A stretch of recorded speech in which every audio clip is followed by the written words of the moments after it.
How significant is this ruling? Well, it is significant in terms of freedom of speech and how much a person's belief system, even if it is offensive to some, is protected by the law. Maya Forstater holds what she calls gender-critical views. That means she believes while a person can present as a particular gender or identify with a particular gender, sex is unchangeable. Of course, a lot of people find that offensive, including many trans people. But Maya was tweeting about this back in 2018 when the government was considering changing the way in which transgender people can officially change their gender. So you would simply have to state which gender you identify with rather than having to show a medical diagnosis of gender dysphoria. Now, Maya wasn't happy with that. She started tweeting about it, and these tweets got the attention of her employer. And she says she was then let go, that her contract wasn't renewed as a result of this. So she then goes to an employment tribunal.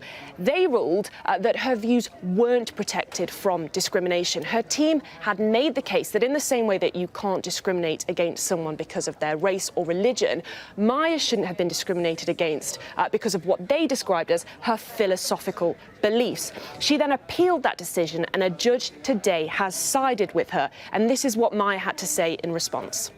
So the judgment found that my belief, which is that sex is real, immutable and important, which is just the basic belief about sex that most people hold, is worthy of respect in a democratic society.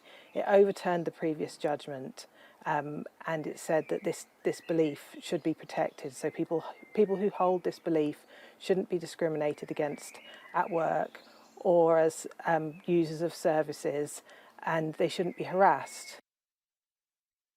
Obviously, it is worth pointing out that a lot of people do disagree with Maya's beliefs, but she used that wording, worthy of respect in a democratic society, because that is the wording from the original judgment. A judge has now said that isn't the case. However, the judge today was keen to state that this judgment does not mean that transgender people can be harassed or discriminated against, and it also does not mean that people who hold Maya's beliefs can misgender transgender people, i.e. use the wrong pronouns. And those are points that the LGBTQ+ charity Stonewall were keen to highlight. They said that this judgment is not a massive win for Maya. However, this does set a precedent for people who do hold Maya's beliefs. Effectively, the judgment saying they should not face a backlash for expressing them. And in terms of Maya's case now with the employment tribunal, her employers can appeal this decision, but if they don't, this will continue in the employment tribunal, and Maya will have to prove that she was let go